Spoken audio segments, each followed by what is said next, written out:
భారతీయ పురాణాల పుటల్లో దాగి ఉన్న అద్భుతమైన మనల్ని ఆశ్చర్యపరిచే 10 రహస్యాలు మీకోసం.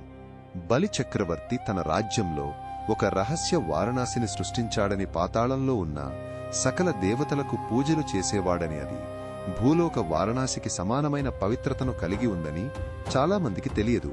కర్ణుడికి జన్మనిచ్చినప్పుడు కుంతిని శాపగ్రస్తురాల్ని చేసిన దుర్వాస మహర్షి పూర్వజన్మలో పరమ శివభక్తుడని, ఆయనకు సృష్టిస్థితిలయ కారణాలు తెలుసునని, అందుకే ఆయన కోపాగ్ని అంత తీవ్రంగా ఉంటుందని చెబుతారు. అశ్వత్థ వృక్షం, రావి చెట్టు కేవలం ఒక చెట్టు కాదు, త్రిమూర్తుల నివాసంగా శ్రీకృష్ణుని స్వయంగా వృక్షాలలో నేను అశ్వత్థం అని చెప్పాడని, దీని క్రింద తపస్సు చేస్తే మోక్షం లభిస్తుందని పురాణాలు చెబుతాయి. రాముడు సజీవ సమాధి అయిన తర్వాత లక్ష్మణుడు తన అన్నను అనుసరించి సరయూ నదిలో దేహత్యాగం చేయగానది లోపల ఉన్న ఆదిశేషువు తన సహస్ర పడగలను పైకి లేపి అతన్ని తనలోకి ఆహ్వానించిందని ఒక అద్భుతమైన కథ ఉంది. అభిమన్యుడి మరణం తర్వాత ఉత్తర గర్భంలో శిశువుగా ఉన్న పరీక్షిత్తుని కాపాడటానికి శ్రీకృష్ణుడు తన సుదర్శన చక్రాన్ని ఉపయోగించాడనెప్పుడు శిశువుగా ఉన్న పరీక్షిత్తు గర్భంలోంచే కృష్ణుడి విశ్వరూపాన్ని చూశాడని చాలామందికి తెలియదు.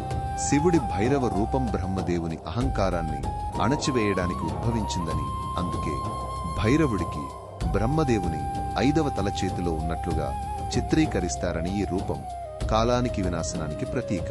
తిరుమల శ్రీ వెంకటేశ్వర స్వామి తన నిత్య పూజలకు నైవేద్యాలకు అవసరమైన ధనాన్ని కుబేరుడి నుండి అప్పుగా తీసుకున్నాడని, అప్పును కలియుగాంతం వరకు తీరుస్తున్నాడని, అందుకే భక్తులు ఆయనకు కానుకలు సమర్పిస్తారని ఒక నమ్మకం. ఇది ఒక అంతుచిక్కని లెక్కలాంటిది. రుద్రుడి కుమారులుగా, ఇంద్రుడి సహచరులుగా పిలువబడే మరుత్తులు, తుఫానులు, మేఘాలు, మెరుపులకు అధిపతులుగా దేవతలలో అత్యంత శక్తివంతమైన యోధులుగా వర్ణించబడ్డారని, వీరు వాయుదేవుడి శక్తికి ప్రతీక.